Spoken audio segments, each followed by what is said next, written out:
बिस्मिल्लाहिर्रहमानिर्रहीम। अस्सलाम वालेकुम स्टूडेंट्स। जी, मुझसे कम्युनिकेट करने के लिए ना आप लोग चैट का इस्तेमाल कर सकते हैं। चैट इनेबल्ड है, तो आप जो बात करेंगे वो मुझ तक पहुंच जाएगी। तो आज का जो लेक्चर है उसमें हमने स्टार्ट करना है कंस्ट्रक्टर को। कंस्ट्रक्टर क्या होता है, कैसा होता है, इसकी क्या पहचान होती है, किस तरह से बनता है, आज हमने इसको देखना है। तो इसके लिए हम करते हैं, स्क्रीन के ऊपर वाइट बोर्ड लेकर आते हैं। तो जी मुझे ज़रा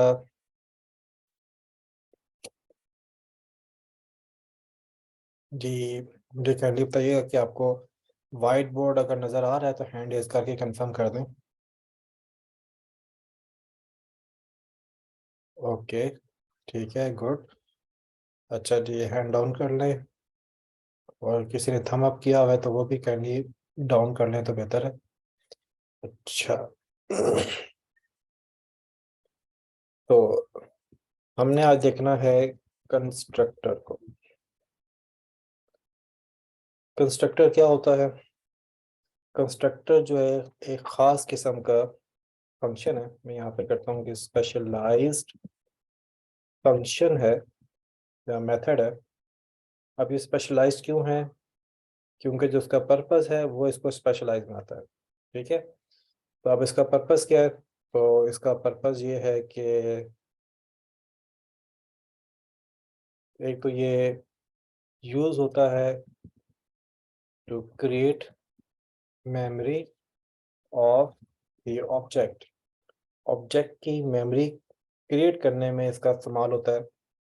ठीक है, जैसे कि आप लोग जो है वो याद हो तो हम मेमोरी क्रिएट करने के लिए क्या करते हैं, हम यूँ करते हैं ना, न्यू, और लेट्स से मैं उस क्लास के नाम की जगह पे यहाँ पे करता हूँ कंस्ट्रक्टर। तो यहाँ पे जो न्यू के साथ जो ये चीज़ यूज़ हो रही होती है, ये कंस्ट्रक्टर होता है। तो इसको भी हम देख लेते हैं कि ये कैसे बनता है और क्या कुछ होता है इसमें। एक तो इसका ये पर्पज़ है। ठीक है, तो ये मैं यहाँ पे लिख देता हूँ, इसमें पर्पज़ वन तो ये हो गया कि मेमोरी क्रिएट करने में इस्तेमाल होता है। दूसरा जो इसका पर्पज़ होता है जिसके लिए हम प्रोग्रामर्स जो हैं इस्तेमाल कर रहे होते हैं, सेकंड पर्पज़ जो है वो ये होता है, provide default values to attributes. हम इसका इस्तेमाल करते हैं क्या करने के लिए? एट्रीब्यूट्स को वैल्यू प्रोवाइड करने के लिए। अब वो कैसे होती हैं तो वो भी हम देख लेते हैं अभी थोड़ी देर में, कि हम किस तरीके से उसके वैल्यू जो है वो प्रोवाइड करते हैं। इसके अलावा अब हम कोई देखने लगे हैं, इसको बोलेंगे हम, अ, जो हमें रिक्वायरमेंट्स हैं, रिक्वायरमेंट्स टू क्रिएट कंस्ट्रक्टर। हमें कंस्ट्रक्टर क्रिएट करने के लिए क्या रिक्वायरमेंट जो है वो चाहिए होती हैं, उसके मुताबिक हम कंस्ट्रक्टर बनाते हैं। इसमें पहले जो रिक्वायरमेंट है, name of constructor and class is always same. Constructor का नाम और जो क्लास का नाम है वो हमेशा क्या होता है, सेम होता है। ठीक है, मिसाल के तौर पे हमारे पास क्लास है पब्लिक क्लास स्टूडेंट। तो इसमें जो कंस्ट्रक्टर बनेगा उसका नाम भी क्या होगा, स्टूडेंट होगा। इसकी दूसरी रिक्वायरमेंट है, दूसरी रिक्वायरमेंट ये है कि नो रिटर्न टाइप। इसकी कोई रिटर्न टाइप नहीं होती। अब वो रिटर्न टाइप क्या होगी, तो आपको याद होगा कि मैंने यहाँ पे बोला है कि स्पेशलाइज फंक्शन है। तो फंक्शन जो है उसका सिग्नेचर तो ये होता है कि उसकी रिटर्न टाइप होती है, फिर फंक्शन का नाम होता है, फिर उसके आर्गूमेंट की ब्रैकेट्स होती हैं, और फिर आर्गूमेंट्स होते हैं, फिर उसकी बॉडी की ब्रैकेट होती है। मैं इसको ज़रा बना के आपके सामने रखूँगी। लेट्स से अगर एक नॉर्मल से मेथड की बात करें, तो लेट्स से हम कहते हैं इंट, और फंक्शन इसके आर्गुमेंट के ब्रैकेट, तो इंट R1, इंट R2, और इसके अलावा इसकी बॉडी की ब्रैकेट्स। और इसी तरीके से हमें यहाँ पे रिटर्न करना पड़ता है कोई वैल्यू। तो लेट्स से हम यहाँ पे R1 को रिटर्न करते हैं। तो इस तरीके से आपका एक फंक्शन जो है वो बनता है। तो इसमें जो ये आपके पास यहाँ पे इंट पहले लिखा हुआ है दैट इज रिटर्न टाइप, लेकिन जब आप कंस्ट्रक्टर बनाएंगे, constructor doesn't have any return type. ठीक है, तो ये आपने ज़रा अच्छी तरीके से इस चीज़ को समझ लेना कि इसकी रिटर्न टाइप नहीं होती। चलो, इसके अलावा और क्या है? इसके अलावा तीसरी चीज़ मैं बता रहा हूँ, that is not compulsory, it's optional. ठीक है, तो तीसरी बात मैं बता लूँगा वो कंपल्सरी नहीं है, लेकिन वो ऑप्शनल है। और वो ऑप्शनल इसमें ये है कि यूजुअली इट इज़ पब्लिक। ये क्या होता है? अमूमी तौर पे पब्लिक होता है। अब ये पब्लिक क्या चीज़ होती है, प्राइवेट क्या चीज़ होती है, इसको हम ज़रा मुस्तकबिल में देखेंगे, अभी हम नहीं देख रहे इसको। लेकिन अभी आपके लिए ये ज़रूरी है कि आप इसको समझ लें कि अमूमी तौर पे पब्लिक होता है। इसका मतलब ये कि अमूमी तौर पे पब्लिक होता है, आप इसको प्राइवेट भी कर सकते हैं। ठीक है, अच्छा, ये कोई तीन बातें हो गई। अच्छा, इसके अलावा जो है इसमें हमारे पास कुछ टाइप्स आती हैं, टाइप्स ऑफ कंस्ट्रक्टर। तो उसमें एक टाइप होती है जिसको हम कहते हैं नो आर्गुमेंट कंस्ट्रक्टर।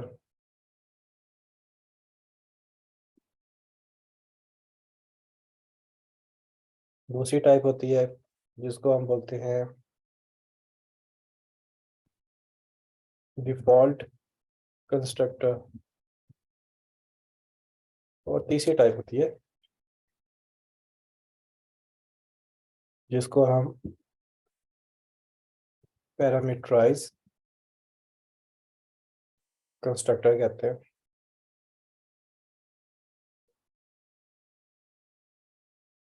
अच्छा, अब जो पैरामीटराइज कंस्ट्रक्टर है उसमें एक कंस्ट्रक्टर जो है बहुत पॉपुलर है, that is called copy constructor. ये कुछ नाम मैंने आपके सामने लिख दिए हैं ताकि एक रेफरेंस के तौर पे आपके पास आ जाए। तो आज के लेक्चर में हम कोशिश करेंगे कि इसमें मोस्टली चीज़ों को हम डिस्कस कर लें, जो रह जाएंगी वो फिर आपने नेक्स्ट क्लास में मुझसे पूछनी है और फिर हम उनको मुकम्मल करेंगे। तो ये था आज का थोड़ा सा ब्रीफ इंट्रोडक्शन। कंस्ट्रक्टर एक स्पेशलाइज्ड फंक्शन है, इसका इस्तेमाल होता है ऑब्जेक्ट की मेमोरी क्रिएट करने के लिए, और इसका दूसरा पर्पज़ है कि इससे हम एट्रीब्यूट की वैल्यूज़ को डिफ़ॉल्ट वैल्यू प्रोवाइड कर रहे होते हैं। अच्छा, इसके बाद जो है इसकी रिक्वायरमेंट हमने देखी। तो रिक्वायरमेंट के अंदर पहली रिक्वायरमेंट ये है कि कंस्ट्रक्टर का नेम और क्लास का नेम सेम होता है। इसके अलावा दूसरी आप रिक्वायरमेंट इसको यूँ समझ लें, मतलब रिक्वायरमेंट में मेंशन तो नहीं की मैंने कि कंस्ट्रक्टर हमेशा क्लास के अंदर ही होता है, क्लास के बाहर नहीं होता। ठीक है ना, बाज़ लैंग्वेज में क्लास के बाहर भी होता है, लेकिन वो लिंक होता है क्लास के बाहर से, एक्चुअल में होता है क्लास के अंदर ही है। दूसरा पे यहाँ पे इसमें है कि सिर्फ भी टाइप नहीं होती।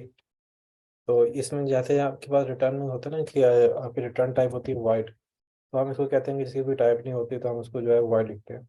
इवन इसकी ना वाइड भी इसकी टाइप नहीं होती, यानी इसकी टाइप मेंशन ही नहीं की जाती।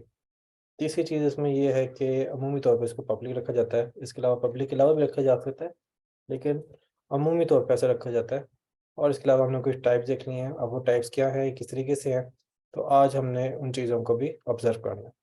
तो अब मैं आपको लेकर चलता हूँ एक लिस्ट पे, और यहाँ पे आके हम देखेंगे कि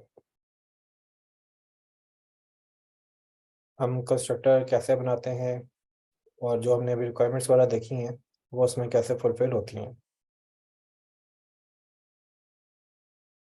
अच्छा जी, अब जो है मैं यहाँ पे आके एक क्लास बनाता हूँ। तो क्लास बनाने के लिए मैंने SRC पे राइट क्लिक किया, यहाँ पे क्लास पे आया, क्लास का नाम मैं यहाँ पे रख रहा हूँ स्टूडेंट, और इसके बाद मैंने इसको फिनिश कर दिया। ये मेरे पास एक क्लास बन गई। ठीक है, अब इस क्लास में हम सबसे पहले एक एट्रीब्यूट बनाते हैं, पब्लिक टाइप हम रख लेते हैं स्ट्रिंग, और जो मेमोरी हम यूज़ करेंगे, जो वेरिएबल यूज़ करेंगे उसका नाम हम रख लेते हैं नेम। दूसरी हम बनाते हैं पब्लिक एंड एज। ये दो काम तो हमने कर लिए। इसके अलावा जो है मैं यहाँ पे करता हूँ कि एक कंस्ट्रक्टर बनाता हूँ। क्योंकि कंस्ट्रक्टर से पहले ज़रा हम जो पहले ही काम कर चुके हैं, मिसाल के तौर पे हमने डिस्प्ले वगैरह की और इनपुट की चीज़ें की हैं वो ज़रा मैं बना लेता हूँ आपके सामने। तो लेट से हम कहते हैं कि जी अगर हमने यूज़र से इनपुट लेनी हो तो उसके लिए हम ये वाला मेथड जो हम यूज़ करेंगे, इसमें हमें स्कैनर का ऑब्जेक्ट चाहिए होगा और इसका जो है मैं ऑब्जेक्ट ज़रा बना लेता हूँ।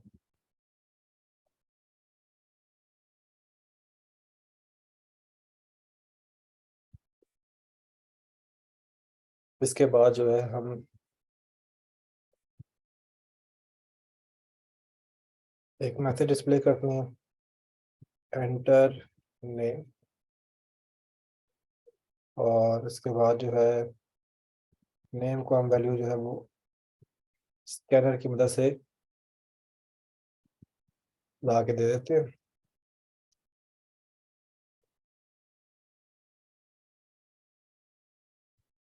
इसके बाद जो है नेक्स्ट से यहाँ पे हमें एक मैसेज देना चाहिए और इसमें हम कहते हैं एंटर एज और यहाँ पे हम एज की वैल्यू जो है वो इसी स्कैनर की मदद से पास कर लेते हैं। तो ये कुछ इसका बुनियादी ज़रूरत है वो हमने कर ली। इसके अलावा जो है हम एक मेथड और बनाते हैं,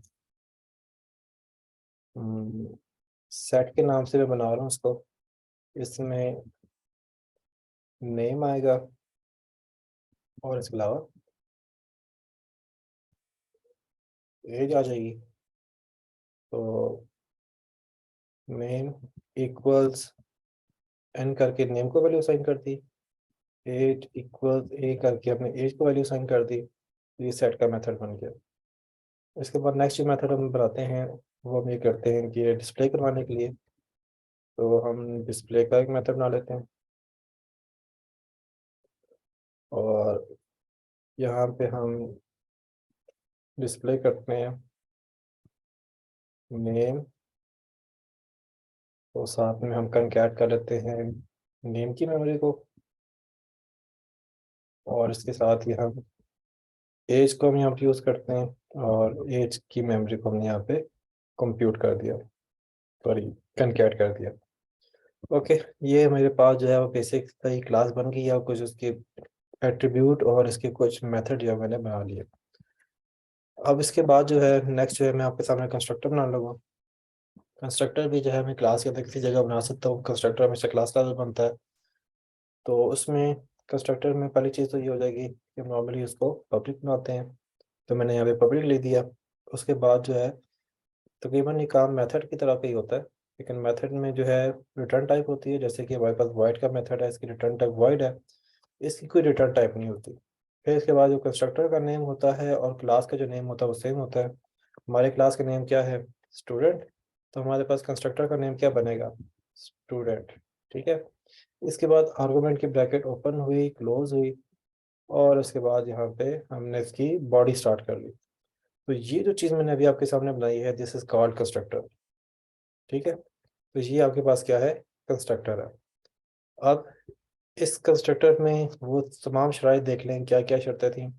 एक शर्त ये थी कि इसकी अमूमी तौर पर पब्लिक होगा। फिर इसकी देखें कोई रिटर्न टाइप नहीं है, लेकिन रिटर्न टाइप में अगर मैं इनपुट की रिटर्न टाइप हटाता हूँ तो ये एरर देगा। लेकिन मैं स्टूडेंट की रिटर्न टाइप नहीं है, तो वो हमारे कंपाइलर पहले पहचान गया है कि एक्चुअल में कंस्ट्रक्टर है तो कंस्ट्रक्टर की रिटर्न टाइप नहीं होती। तीसरी बात देखिए तो क्लास का नाम और कंस्ट्रक्टर का नाम एग्जैक्टली सेम है। मैं अब ऐसा भी नहीं कर सकता कि मैं स्मॉल एस से करूँ तो ये मेरे पास एरर हो जाएगा। अब यहाँ पे मुझे एरर बताएगा कि जी इसकी रिटर्न टाइप तो आप मेंशन करें ना। तो अगर तो ये एक नॉर्मल मेथड होता ना तो रिटर्न टाइप होती, लेकिन ये नॉर्मल मेथड नहीं है, तो इसका नाम और एग्जैक्टली जो है क्लास का नाम सेम होना चाहिए। अब इसको रिटर्न टाइप की ज़रूरत नहीं है। ठीक है। अब यहाँ पे इसके दो पर्पस मैंने बताए थे। एक पर्पस वो ये है कि मेमोरी क्रिएट करना, तो ये कंस्ट्रक्टर जो है ना बैक एंड में खुद ये मेमोरी क्रिएट कर लेता है। दूसरा जो उसका पर्पज़ है वो ये है कि इससे हम ना डिफ़ॉल्ट वैल्यूज़ जो है वो सेट करते हैं। तो डिफ़ॉल्ट वैल्यू सेट करनी है तो मैं यहाँ पे नेम इक्वल्स और यहाँ पे कहता हूँ कि जी लेट्स से नील। ये मैंने अगर कोई ऑब्जेक्ट बने तो डिफ़ॉल्ट में उसकी जो नेम की वैल्यू होनी चाहिए वो नील हो जाएगी, और एज की जो वैल्यू है लेट्स से हम कहते हैं वो होनी चाहिए -1। तो इस तरीके से मैंने इसकी डिफ़ॉल्ट की वैल्यू जो है वो प्लेस कर दी। अब इसको ज़रा इस्तेमाल करके देखते हैं कि इसका इस्तेमाल कैसे होता है। तो यहाँ पे देखिए मैंने CSRC में राइट क्लिक करके न्यू पे आके एक और क्लास बनाई। इस क्लास का नाम मैं रख रहा हूँ मेन, और मेन क्लास में आके मुझे एक मेन मेथड भी चाहिए। तो मैंने इसमें यहाँ पे पब्लिक स्टैटिक वॉइड मेन को चेक कर दिया, और इसके बाद मैंने यहाँ पे फिनिश को क्लिक किया। तो ये मेरे सामने जो है मेन क्लास के अंदर मेन मेथड जो है वो बन गया। अच्छा जी, अब यहाँ पे हमने इस क्लास का स्टूडेंट क्लास का ऑब्जेक्ट बनाना है। तो जी मुझे बताएं कि स्टूडेंट क्लास का ऑब्जेक्ट कैसे बनेगा। चैट इनेबल्ड है, आप आंसर कर सकते हैं चैट में।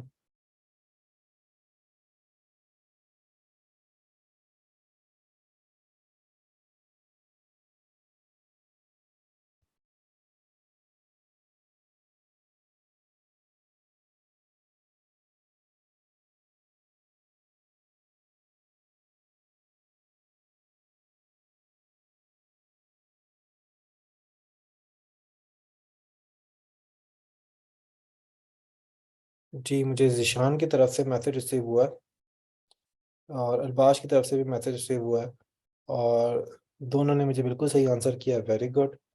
तो ऑब्जेक्ट बिल्कुल ऐसे बन रहा होता है। यहाँ पे स्टूडेंट टाइप करना है, मेंशन होगा, उसके बाद आप मेमोरी का या वेरिएबल का कोई नाम रखेंगे इक्वल्स टू, फिर उसके बाद न्यू, फिर आपने टाइप मेंशन करनी है, और उसके बाद ये आपने आर्गुमेंट की ब्रैकेट लगानी है।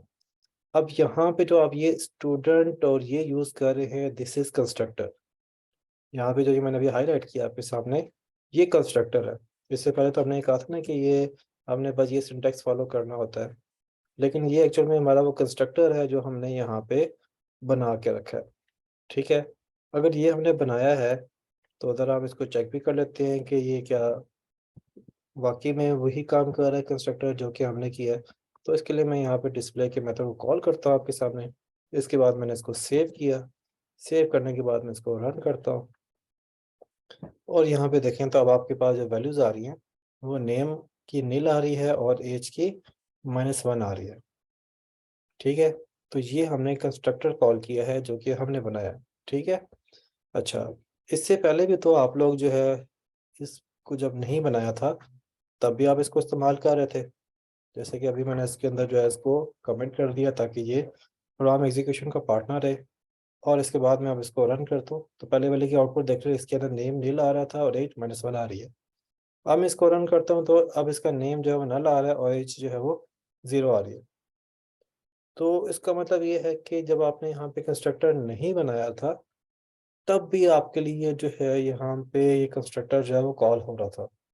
फिर ये कंस्ट्रक्टर जो है वो कैसे कॉल हो रहा था जबकि हमने बनाया ही नहीं है।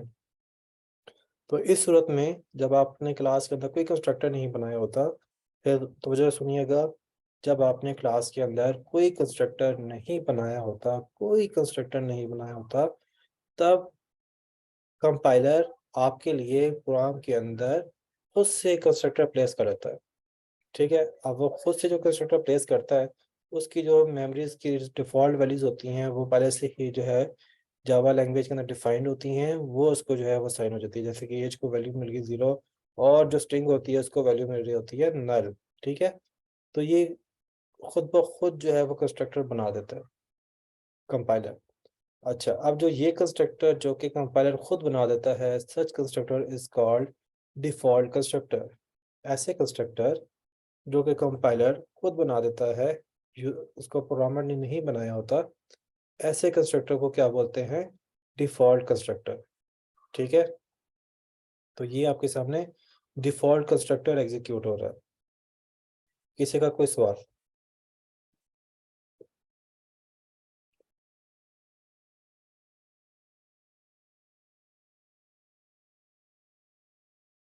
ओके, अभी तक कोई सवाल नहीं आया। अच्छा जी, मैं दोबारा बता देता हूँ। मैं डिफ़ॉल्ट कंस्ट्रक्टर की बात कर रहा हूँ।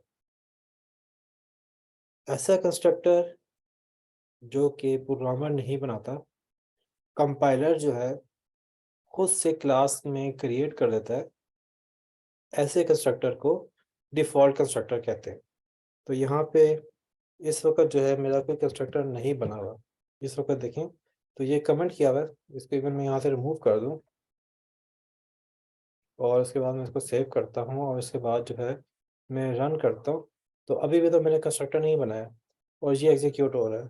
तो ऐसा कंस्ट्रक्टर जो कि प्रोग्रामर खुद नहीं बनाता, कंपाइलर आपके लिए बना के देता है, ऐसे कंस्ट्रक्टर को डिफ़ॉल्ट कंस्ट्रक्टर कहते हैं। ओके, ये होगी बात। अब जो है यहाँ पे अब मैंने ये कंस्ट्रक्टर बना लिया, जैसे कि ये कंस्ट्रक्टर जो है मैंने बना लिया। अब वो कंस्ट्रक्टर जो कि प्रोग्रामर बना लेता है, लेकिन उसमें कोई आर्गुमेंट नहीं होते। जो डिफ़ॉल्ट कंस्ट्रक्टर होता है ना, उसमें भी कोई आर्गुमेंट नहीं होते, ठीक है? तो अगर आप भी एक कंस्ट्रक्टर बना लें जिसमें कोई आर्गुमेंट ना हो, तो ऐसे कंस्ट्रक्टर को आप कहते हैं no argument constructor. No argument constructor. No argument constructor कौन सा कंस्ट्रक्टर है? वो कंस्ट्रक्टर जो कि प्रोग्रामर बनाता है, लेकिन उस कंस्ट्रक्टर के आर्गुमेंट में कोई चीज़ नहीं पास हो रही होती, तो ऐसे कंस्ट्रक्टर को नो आर्गुमेंट कंस्ट्रक्टर कहते हैं। ठीक होगी बात? तो अब यहाँ पे हमने जो कंस्ट्रक्टर बनाया है, ये वाला कंस्ट्रक्टर क्या होगा? नो आर्गुमेंट कंस्ट्रक्टर होगा। तो मैं इसका मेंशन भी करता हूँ, नो आर्गुमेंट, या इसको शॉर्ट में नो आर्ग बोलते हैं, नो आर्ग कंस्ट्रक्टर। ठीक है, तो ये नो आर्गुमेंट कंस्ट्रक्टर हो गया। अब इसके बाद हम नेक्स्ट पे आते हैं और पैरामीटराइज कंस्ट्रक्टर बनाते हैं। ठीक है, तो पैरामीटराइज कंस्ट्रक्टर बनाने के क्या तरीकाकार होगा? कंस्ट्रक्टर बनाने का तरीकाकार वही है। मैं यहाँ पे पैरामीटराइज कंस्ट्रक्टर बनाने लगा,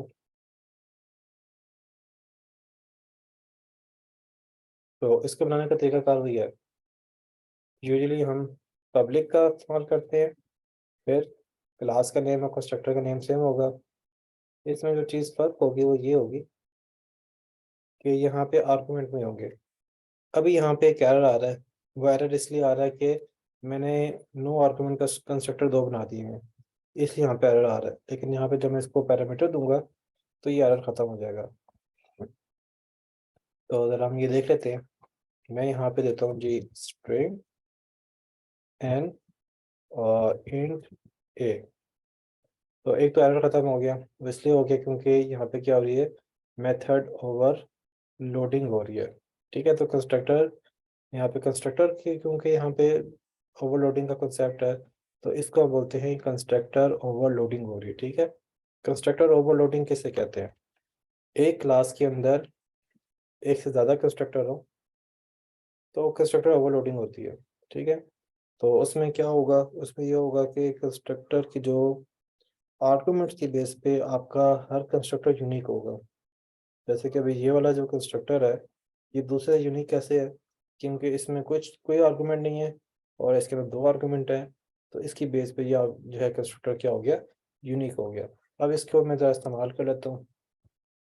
मैंने सेट का मेथड बनाया हुआ था, उसमें मैंने एन और ए पास किया, तो ये मेरा जो है अ, ये वाला कंस्ट्रक्टर क्या करेगा, सेट के मेथड को कॉल करेगा। यहाँ पे एन जो है वो नेम को साइन कर देगा, ए जो है वो एज को साइन कर देगा।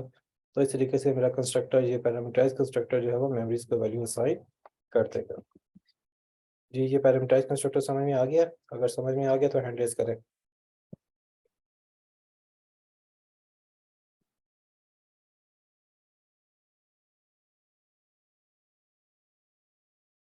और जिसका हैंड रेज़ नहीं होगा, या तो मुझे वो क्वेश्चन भेजेगा या मैं उसको क्लास से बाहर करूँगा।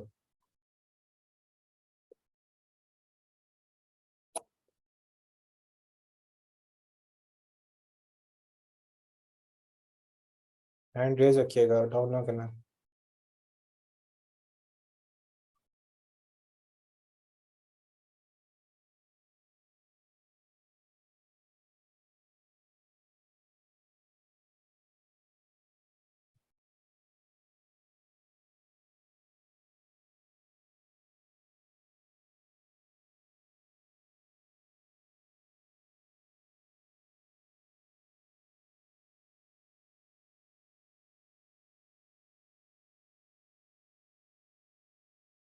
ओके, 24 में से, जिसमें बल्कि 23 कहना चाहिए, 23 में से 19 लोगों ने हैंड रेस किया। और इसके अलावा तकी मलिक ने जो है वो मुझसे सवाल पूछा है। इसके अलावा जो बाकी बचे हैं, लगता है वो क्लास में मौजूद नहीं है। जी अली मुआविया, आप मौजूद हैं? जी उबैद क्या नहीं मौजूद हैं, ठीक है। अच्छा अल्बाश, आप मौजूद हैं यहाँ पे? मौजूद हैं तो चैट में मुझे मैसेज करें।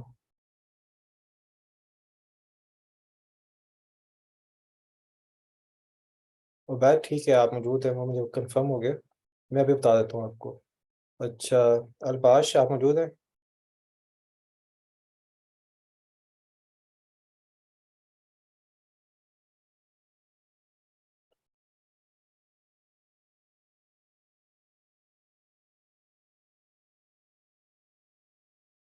अल्बाश मौजूद नहीं हैं, ओके। मैं इनको यहाँ से रिमूव कर रहा हूँ। ओके आ गए, ठीक है, गुड। तो हैंड रेज भी नहीं किया, क्वेश्चन भी नहीं किया। अच्छा जी, मोहम्मद अली हसन, ये मौजूद हैं यहाँ पे? जी ये मौजूद हैं, ठीक है। अच्छा, आमिर, आमिर,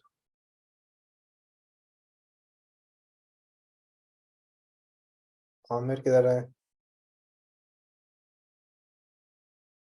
आमिर, जी अली मुआविया मौजूद हैं आप यहाँ पे? चैट मुझे बताएं।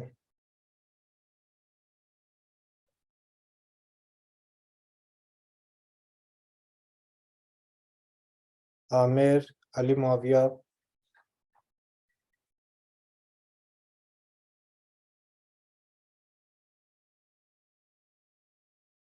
ओके, अली मुआविया की चैट का रिप्लाई नहीं आ रहा, और आमिर का भी रिप्लाई नहीं आ रहा।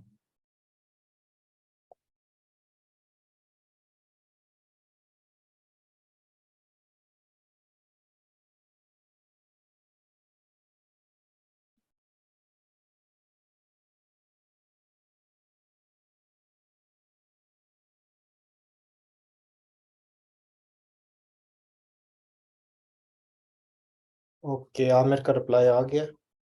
अली मुआविया को मैंने आउट कर दिया। ओके, मैं यहाँ पे अभी जो है वो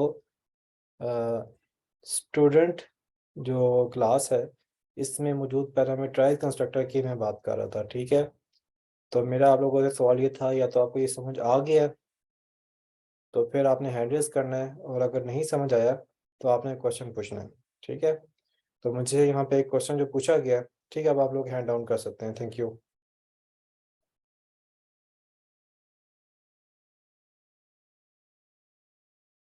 अब जो यहाँ पे क्वेश्चन आया वो ये है कि क्या मेरे पास एक और पैरामीटराइज कंस्ट्रक्टर हो सकता है जिसमें सेम आर्गुमेंट हो?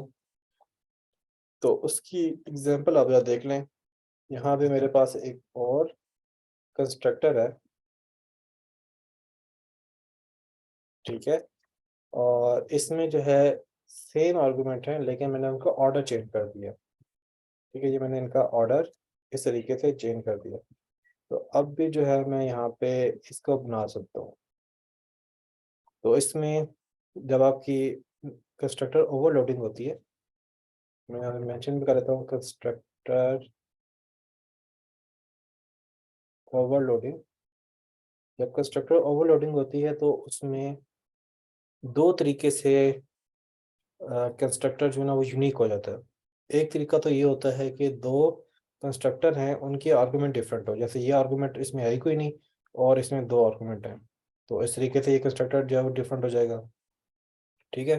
दूसरा ये है कि अगर कंस्ट्रक्टर के आर्गुमेंट की तादाद तो सेम हो, जैसे कि देखिए इनकी तादाद सेम है, इवन अगर आप देखें तो इनकी टाइप भी सेम है, यहाँ पे भी स्ट्रिंग में है और इंट में है, यहाँ पे भी स्ट्रिंग में और इंट में है। ठीक है, तो इस सूरत में अगर इनका ऑर्डर डिफरेंट हो तब ये यूनिक हो जाते हैं। जैसे कि अभी इसमें स्ट्रिंग पहले आ रही है, इंटीजर टाइप बाद में आ रही है, यहाँ पे इंटीजर टाइप पहले आ रही है, स्ट्रिंग बाद में आ रही है, तो अब यहाँ पे इनकी टाइप जो है वो डिफरेंट हो गई है। तो अब ये भी क्या है, ये भी कंस्ट्रक्टर ओवरलोडिंग में शामिल होते हैं।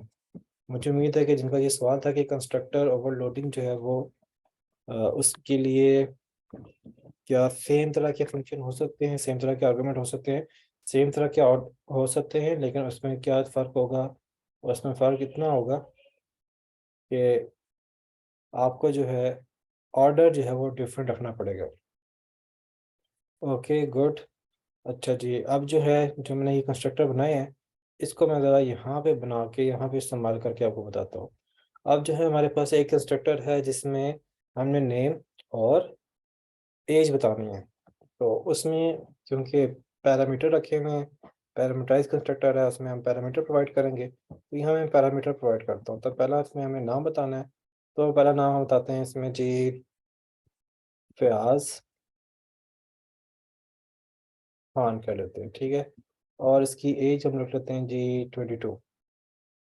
तो देखिए इस तरीके से हमने जो कंस्ट्रक्टर बनाया है अब हम यहाँ पे इस्तेमाल कर रहे हैं। अब ये वाला जो कंस्ट्रक्टर है ये पैरामीटराइज कंस्ट्रक्टर है, पैरामीटराइज्ड कंस्ट्रक्टर। ये हमारे पास अब कौन सा कंस्ट्रक्टर है, ये पैरामीटराइज कंस्ट्रक्टर है। अब इसको मैं यहाँ पे सेव करता हूँ, आपको रन करके दिखाता हूँ। तो अब देखिएगा कि यहाँ पे S1 डॉट डिस्प्ले किया, तो इसकी वजह से जो आउटपुट आ रही है अब यहाँ पे फयाज खान नेम में आ रहा है। क्यों आ रहा है, क्योंकि हमने कंस्ट्रक्टर से उसकी वैल्यू जो है वो क्या रखवाई, फयाज खान रखवाई नेम की। और एज क्या आ रही है 22। क्यों 22 आ रही है, वो इसलिए आ रही है क्योंकि हमने इसकी जो एज की मेमोरी है, एज की जो वेरिएबल है उसके अंदर वैल्यू क्या रखवाई 22। तो इस वजह से यहाँ पे आपके पास इसकी एज की वैल्यू यहाँ पे 22 आ रही है। जी किसी का क्वेश्चन?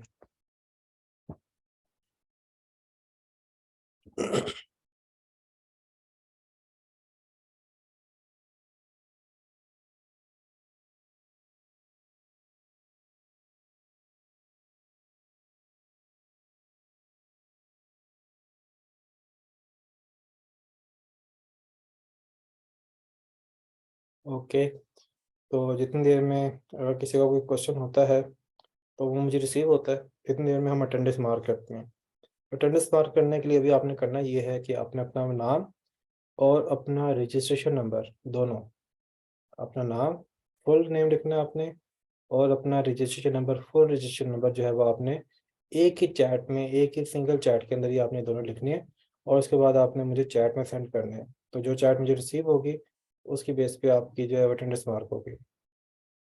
जी गोहर अनवर, पूरा नाम, पूरा नाम, और साथ में रजिस्ट्रेशन नंबर भी आपने साथ में लिखना है।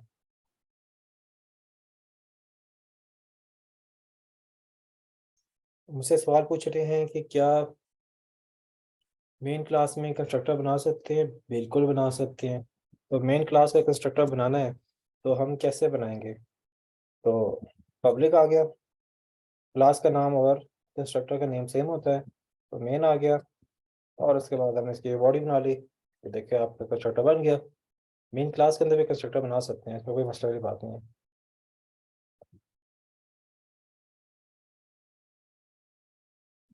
कंस्ट्रक्टर को वैल्यू असाइन कर सकते हैं, तो कंस्ट्रक्टर को जो वैल्यू असाइन की जाएगी वो इस पर फर्क डिपेंड करती है कि क्या आपने पैरामीटराइज कंस्ट्रक्टर बनाया हुआ है।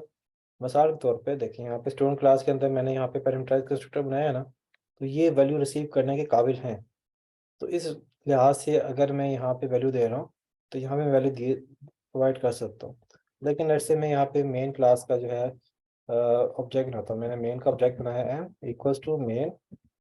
ठीक है, अभी मैं इसमें यहाँ पे नो आर्गुमेंट कंस्ट्रक्टर बना रहा हूँ तो कोई इशू नहीं है क्योंकि वो मेरे पास बना हुआ है। अगर मैं यहाँ पे कोई वैल्यू दूँ, लेट्स से मैं यहाँ पे ए एक वैल्यू देता हूँ, अब यहाँ पे एरर आ गया। क्यों एरर आया, क्योंकि इस तरह का कोई कंस्ट्रक्टर जो है मेरे पास इस मेन क्लास के अंदर मौजूद नहीं है। अगर नहीं है और अगर आप बना लेते हैं, लेट्स से मैं यहाँ पे करता हूँ स्ट्रिंग एस, और अब देखें तो अब इसका एरर खत्म हो गया।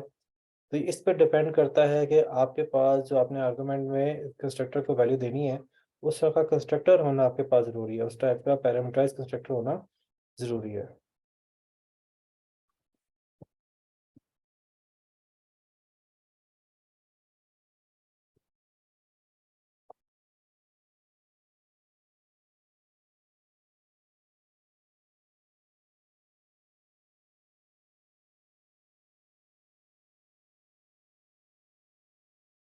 जी, आप लोगों ने मुझे मैसेज जो है वो मीटिंग की चैट में भेजना है, मुझे प्राइवेट व्हाट्सएप में नहीं भेजना।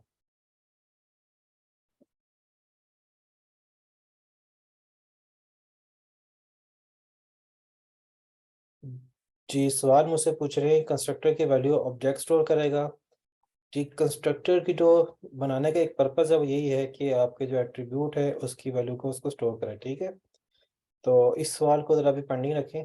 जी, अभी हमारा जो सेशन क्लोज़ होता है, नेक्स्ट सेशन में ना मैं आपको ज़रा एक लिस्ट के अंदर मेमोरीज़ का भी व्यू करवाता हूँ।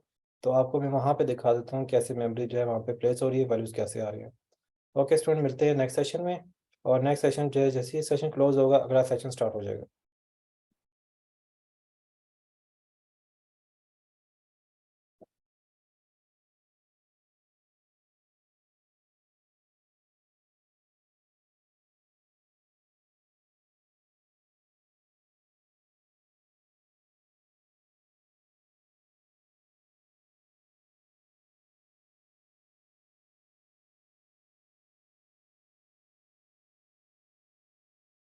तो फ़िलहाल आपकी बात मुझे समझ नहीं आई।